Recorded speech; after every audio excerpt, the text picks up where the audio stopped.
Tamil cinema நேயர்களுக்கு என்னுடைய அன்பு வணக்கம். வெல்கம் டு எம்டி திரை. இந்த ஷோ நம்ம என்ன பார்க்க போறோம் அப்படின்னா, முபாசா த லயன் கிங் அப்படிங்கிற ஒரு இங்கிலீஷ் திரைப்படத்தினுடைய ரிவ்யூ தான் நம்ம பார்க்க போறோம்.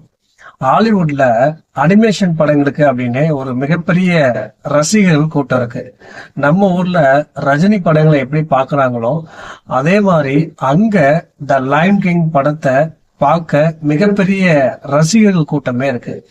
அந்த வகையில முபாசாவினுடைய வாழ்க்கை வரலாறு சொல்லக்கூடிய முபாசா த லயன் கிங் படத்தினுடைய திரை விமர்சனத்தை தான் இப்ப நம்ம பார்க்க போறோம்.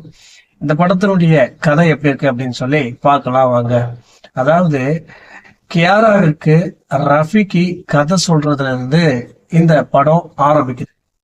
குட்டி பையனா இருக்கக்கூடிய முபாசா சிங்கம் வெள்ளத்தால அடித்து செல்லப்பட்டு தான் குடும்பத்தை பிரிஞ்சு வேறொரு இடத்துக்கு போகுது. அந்த ஊர் சிங்க ராஜாவா இருக்கக்கூடிய சிங்கம் முபாசாவை ஏற்க மறுக்குது.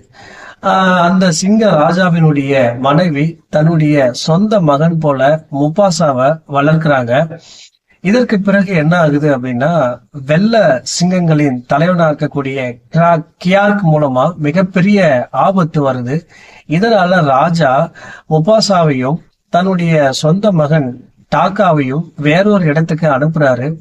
போற வழியில எல்லாம் முபாசா நண்பர்களை சேர்த்து கொண்டு மிலால் அப்படிங்கிற இடத்துக்கு போய் சேர்றான். இது ஒரு பக்கம் போக, இன்னொரு பக்கம் வெள்ள சிங்கங்களின் தலைவன் கியாக் பின்தொடர்ந்து வரான். இதற்கு பிறகு என்ன ஆச்சு அப்படிங்கறதா இந்த படத்தினுடைய மீதி கதை. இந்த படத்தை பத்தி ஆலோசனம் அப்படின்னா, போன படத்துல பாத்தீங்கன்னா சிம்பாவினுடைய வாழ்க்கை வரலாற பார்த்திருப்போம். இந்த படத்துல சிம்பாவின் அப்பாவினுடைய முபாசாவின் வாழ்க்கை வரலாற கண் முன்னாடி கொண்டு வந்து நிறுத்திருக்காங்க.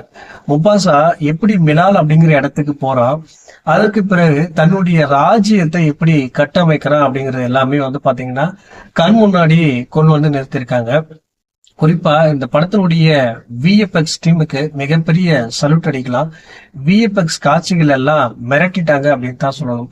குறிப்பா 3D சீன்ஸ் எல்லாமே ரொம்ப அழகா வந்திருக்கு. இந்த படத்தினுடைய ஆரம்பத்துல யானைகள் இடித்து அணை உடையிற மாதிரி காட்சிகள் இருக்கும். அதனால மிகப்பெரிய வெள்ளம் முபாசாவை வெள்ளம் தண்ணி அடிச்சுட்டு போகும். கடைசி வரைக்கும் முபாசா பாத்தீங்கன்னா வெள்ளத்துக்கு பயப்படுவான். ஆனா அதே வெள்ளத்துல கடைசியில முபாசா மீண்டு வர காட்சி எல்லாம் பாத்தீங்கன்னா ஒரு மாஸ் படம் மாதிரி எடுத்திருப்பாங்க. அதே போல இந்த படத்துல வரக்கூடிய முபாசா டாக்கா காட்சிகள் எல்லாமே பாத்தீங்கன்னா ரொம்ப சிறப்பா இருக்கும். ஒரு கட்டத்துல முபாசாவும் டாக்காவும் பாத்தீங்கன்னா அண்ணன் தம்பி மாதிரி இருப்பாங்க. ஒரு கட்டத்துல சகோதரர்கள் மாதிரியே பழகிக்குவாங்க. டாக்கா ஒரு பெண் சிங்கத்தை காதலிக்க அந்த பெண் சிங்கம் முபாசாவை காதலிக்குது. இதனால டாக்கா எப்படி ஒரு ஸ்கார்க்கா மாறா அப்படிங்கறது எல்லாமே காட்டியிருப்பாங்க. அது எல்லாமே வேற லெவல்னு இருக்கும். குறிப்பா ஒரு பாகுபலி படத்துல வர காட்சிகளை பாக்குற மாதிரி இருக்கும். அதே போல இந்த படத்தினுடைய டப்பிங், தமிழ் டப்பிங் பாத்தீங்கன்னா அர்ஜுன் தாஸ்,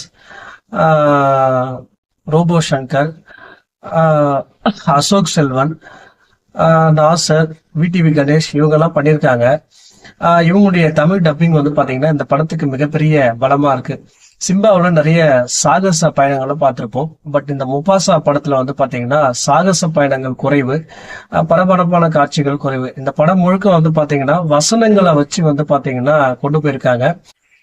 ஓவராலா பாத்தீங்கன்னா இது குழந்தைகளுக்கான ஒரு ட்ரீட் அப்படின்னு சொல்லலாம். இந்த படத்துக்கு நான் கொடுக்குற ரேட்டிங் 5க்கு 3. இந்த படத்துல குழந்தைகள் பார்த்து தரமா என்ஜாய் பண்ணலாம். அடுத்த வசனத்துல சந்திக்கிறேன். நன்றி, வணக்கம்.